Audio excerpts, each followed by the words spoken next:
We're back in action. I hope you know where you're at. It's boxing. And we always appreciate the subscriptions, of course. We are trying to grow this channel. And by we, I mean me, but also some other people that are involved. We all greatly appreciate the thumbs up, as always, as I work long and hard to be very involved in the sport of boxing. Hours upon hours. Rewatching of fights always is a must. And we think that we give you good streamlined content, picks for gambling, and a good show in general. And we have some fun doing it. Eventually, we'd love to grow this channel into a channel where we can do more live streams, actually do live streams where people tune in and get more comments, as long as you guys are respectful. I mean, listen, we love the love. Always appreciate the love, and we do get some of that in the comments. But the best thing is, as long as you guys are respectful about it, disagreeing with me, and having a conversation, as I will always engage with you back and forth, and we can talk stuff out, fact check one another. It makes better fight fans, and I am all about that smoke. So drop in the comments what you think about the episode. And you know, an incredible boxing channel on YouTube, if you guys don't know, who does in-depth breakdowns, as always, is Boxing Gems. I saw something on his community tab that just kind of touched me. The guy has helped me. He has helped many other channels on YouTube. He is, you know, wants to grow his channel more, of course, but he is a large channel, certainly much larger than mine or most people's. That he reaches out and helps people. He said something in a community tab, which is the reason why your favorite boxing channels do not blow up or grow is because you don't share the content. And so to piggyback off of that, I'm going to break you off of the line we say on this show, and that is, whether it's a friend, a family member, it might even be a completely nuts, crazy ex-girlfriend, or a homeless guy, anybody. If you know somebody who enjoys combat sports, especially boxing, tell them about this show, because I am sure that they would love it. All right, let's jump right in here. If you came here for Jake Paul content, I'm going to refer you back to past episodes that did absolutely horrible on here when I ventured out to talk about him anyway. But we recapped in a short, but it was a 1-minute short, the most important facts or things that I took from watching that Jake Paul fight.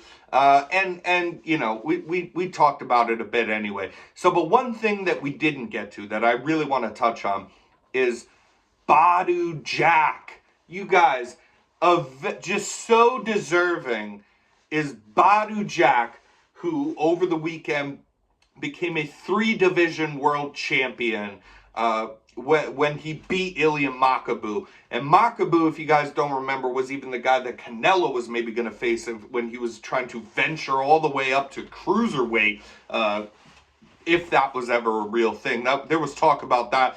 Ended up just, you know, dabbling around in light heavyweight, some wins, some losses. I don't really like him there. That's besides the point anyway. We're here to talk about Badu Jack. He defeated Ilya Makabu as an underdog and an undersized man. But what is one thing that is true in boxing? In general, there is exceptions to everything, mainly. But in general, if you are the larger man, you may hit harder. You may usually, most times, unless you're Brandon Figueroa, have a height and reach advantage, right? Or sorry, unless you're Mark Magsayo in this case. But you might have the height, you might have the reach, you might hit harder. But what is the one weakness? Getting tired faster. The bigger you are, the more muscle that is on you, you will get tired faster than another professional athlete who weighs less than you. And I thought that Badu Jack used this strategy great. He was also the more economical boxer, which I always appreciate. Very glad that the judges saw this and gave it to him, because if you ask me, short of knockdowns or stunning, wobbling shots, in general, if you just have a round in boxing and you give me one guy who hits the guy 30 times, but he threw 180 punches to do it, or you give me a guy that hit the other guy 20 times, but he only threw 85 punches to do it. I like the latter better, usually. And that is what we basically got as a recap of this fight. Makabu trying to go to the body a lot, which actually, because if you thought about it the way I just presented this, of that Makabu would be the bigger man who gets tired faster. Maybe going to the body on Badu Jack, who's also a little bit older of a fighter, was not a bad strategy. He completely ruined it by throwing too many punches. So he had some success and definitely won some rounds in this fight. But he was throwing way too many punches and missing way too many punches. Badu Jack staying reserved, landing the cleaner, better work throughout the fight. Definitely agreed with the decision, and shout out to him. And you know what else? You know, Badu Jack beating Anthony Durrell and Nathan Cleverly to become world champion, now beating Makabu. 3 division world champions. Shout out to him. And I'll point this out as well. Very, very, very, very close fights against Adonis and James DeGale. If he would have, which is very easy to do, you guys go back and check those fights, right? When Badu Jack fought James DeGale, when he fought Adonis, those are very close fights where you could easily have gone giving him the victory there. And if he would have won in those fights in particular, as well as what he has done, we might have been talking a Hall of Famer here. We might have. Badu Jack, very underrated fighter, and I'm glad for his victory. And then we're going to give you what we promised you here, as always. We streamlined the show as well. We're going to talk Brandon Figueroa versus Mark Magsayo. But first, I also want to recap on a very good performance and an important achievement in boxing over the weekend when Subriel Matias took on Jeremiah Ponce. Okay, so Ponce gets stopped in the 5th round. Basically, the fight was called off TKO and did not answer did not come out, was not allowed to come out for the 6th round of this fight. But one thing that I'm going to talk about this fight for a second. But one thing that a lot of people would have said, if you listen to other boxing channels, a lot of people would have said things that I'm going to tell you about this fight, or predictions about the future with Matias being a world champion now.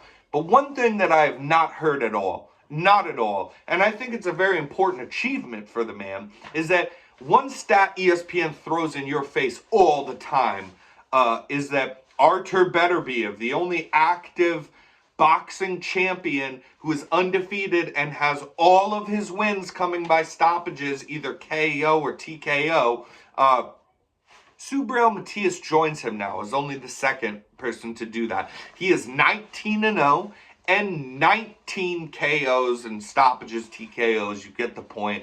Every fight, he ends it. And congratulations to the man. I think that's an important stat. So another thing is, I remember a while ago, after the last Gervonta Davis fight, I said, you know, Gervonta Davis very well may be, there are a couple of the people in there, but very well may be the hardest hitter in boxing. And I got a good comment in the chat that I remember, because we appreciate the comments on the show. I got a good comment from a guy that said that I think Matias hits harder than Gervonta Davis. Now that's completely up for debate. It's just up in the air. It's hard to tell. It's hard to prove who hits harder. But he's definitely up there, man. He is. He's up there. So there's Gervonta Davis, there's Matias, and basically in my book, maybe there's Inoue. And that's probably it. That's probably it. For the hardest hitter pound for pound of an active boxer today. I think you can have a good race with those 3 guys. I will say this, the difference between Matias, and this is for sure, the difference between Matias and a guy especially like Gervonta Davis or even a guy like Inoue is that they all hit hard, but only Matias Subriel does not have the best defense. He just doesn't. He gets hit a lot in every fight. Even though he finished this guy in the 5th round, believe knocked him down twice, he tummy tucked him as well. And you know the body snatcher appreciates that. But, yeah, he gets hit every fight, and even in this fight where he polished a guy off and basically in the end had a dominant performance that was another stoppage, and it wasn't late, it was just in the 5th round of a title fight to win his world title here. He got hit a lot in this fight too, man. And, you know, he just always will get hit a lot. So his defense is very questionable. And though his offense is good, he wouldn't survive if he only hits hard. Because you can't, and we're gonna kind of transition this a bit right into talking about Mark Magsayo in this Brandon Figueroa fight that he's gonna have. You can't just hit hard and then not throw enough punches, right? That won't work unless your defense is absolutely on point. So like, for instance, a Jermell Charlo has very good defense. He actually doesn't get hit a lot. A problem that has plagued him, except for his last fight where he looked real good and he did the right thing. Shut up a lot of critics. But I hope he continues that. But before that last performance that Jermell Charlo had, he doesn't usually throw enough punches, and it's cost him losses, like to Tony Harrison and the Brian Castano. You know, the first fight being called a draw is, again, and he could have even said that he lost that, due to simply not throwing enough punches. His defense is very good, whereas Matias does not have great defense. He's getting hit a lot. Sure, he hits hard, but the one thing that helps him is being very active. His offense is good, and you can't just say someone's offense is good simply because they hit hard. He puts his punches together well. He puts his punches in the right kind of combinations at the right times, and his pressure and his offense is good. That being said, because of the lack of defense there, and because of the lack of experience in general in this man, he's now a world title holder. He won that belt, which was one of the vacant belts from Josh Taylor that Josh Taylor had vacated at that 140-pound weight class. I think that guys like Teofimo Lopez, like Josh Taylor, and like Regis Prograis all probably beat Matias. I do believe that. So if we see these guys fighting Matias, I will be picking them over Matias due to exactly what I just laid out for you guys. So that being out of the way, let's move on to give you what you came for. Brandon Figueroa versus Mark Magsayo to take place this weekend on Showtime. Just a great fight. So in general, Brandon Figueroa, actually the guy, you know, who's come up in weight, and may, you know, we don't know, but may even weigh less. He's supposedly the smaller man of the two. Is actually the burning inferno, whatever the hell they call him. He's very tall. He has a lot of length. But you know what? Similar to Jeremiah Ponce, who we just talked about in his fight where he lost. What did Jeremiah Ponce do wrong? He doesn't fight tall because he is tall and he is long. And when you have those kind of attributes, you need to use them. You might have heard of people like Mike Tyson talking about how it's way more beneficial to him, he felt like, being a smaller, shorter, stockier man who can use that peak and get inside. And when he gets inside and he's way lower than you are, his punches, you know, they have a lot more torque on them, and he's coming from he can get shots off better with all of the power behind them. And that is true for him. He fought like he should have fought, that being Mike Tyson, and other fighters that fight in this sort of way because they're shorter and stockier and get on the inside. Pitbull Cruz, another guy that's good at that. So there are guys that fight, and that's very true, everything Mike Tyson said, but that's for him because that is his body type. So if you ask Mike Tyson, I'm sure that he'd tell you that if he had happened to have been born and grown up where he was a taller, longer, lankier man, he would have used his reach and fought different, even if it was still aggressive fighting, that's fine, or defensive fighting, and being, you know, not getting hit, and don't get hit the sweet signs, that's all fine. Either way, if you're a taller, longer guy, you should fight using your reach and using your jab. Although Brandon Figueroa has given us so many great fights already, and I'm a big fan of the guy, and he does have a lot of ability. He has enough power, but he throws so many punches, and he does land a lot of them, and he's just all-action fighter who will, I mean, this fight's going to be great, no matter who wins, and I know that already because Brandon Figueroa is involved, but he just is like, if you know anything about boxing, you have got to just be pulling your fucking hair out when you watch this guy. He not only doesn't fight tall and doesn't use his reach, he likes to fight on the inside as a way taller, bigger guy that's susceptible fighting in that sort of way. He also just doesn't even, like, it's fine, he's all action, he can be aggressive, but he doesn't even throw a lot of jabs, for fuck's sake, even though he's so much longer than everybody else he fights. And there's just things that you're always feeling like will catch up with him, and yet usually they don't. And he'll just go to war with guys and then end up pulling out the victory, fighting in this sort of strange manner for a guy with his body type. I'm going to call it again here. We usually think that this would catch up with him, but again, this is so crazy. I'm going to pick him to beat Mark Magsayo. And do you know why? What we just talked about earlier with not throwing enough punches, that's something that Mark Magsayo does. He doesn't throw enough punches. He is very heavy-handed, and his best attribute is going to be that right hand. And if he lands it on Brandon Figueroa, which I would not be shocked if he does, for the record, this is why it's a good fight, right?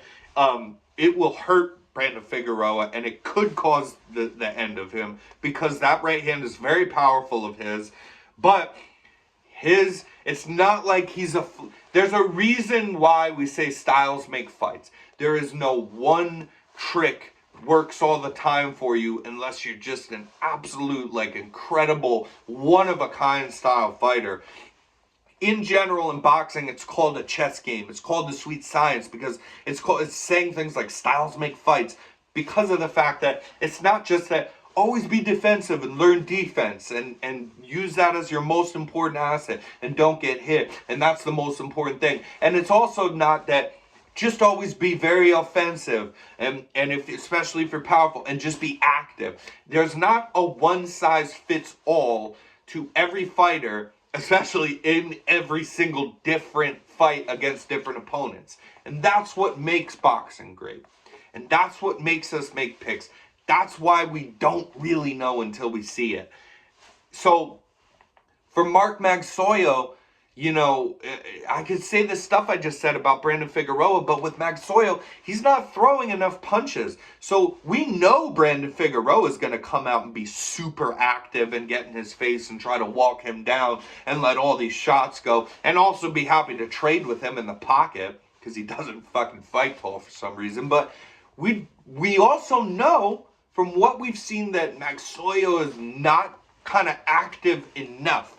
And he's got that mean right hand, but that's maybe all he's got at the end of the day, to be honest. He shocked a lot of people, in his last win. He's not, it's gonna be hard. It's gonna be hard to pull that off. And I'm actually gonna say that in what is sure to be a very good fight, and a possible fight of the year contender even, I'm gonna tell you that I'm going to pick Brandon Figueroa to win against Mark Magsayo, because of the fact that we can count on Figueroa being extremely active and throwing a lot of punches and pushing the pace.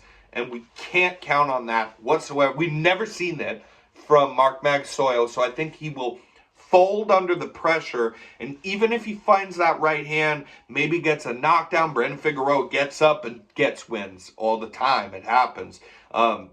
Even if we see a knockdown or certainly a wobble and he hurts him with that right hand, I don't think it's going to be enough to fend off Brandon Figueroa and make him respect him enough that he won't just continue putting on the pressure and pushing the pace in this fight. And I think that we see the towering Inferno, or whatever the hell they call him, get another victory here. So it's been fun. Until next time, loyal fight fans, please, please, please, please share the content. It's so appreciated. Drop in the comments what you think about what I said. Give me your picks. Let's talk in the comments. We want to grow this channel. We want to do lives. I want to talk to you guys. I believe in the product that I'm putting out there, and I hope that you do too.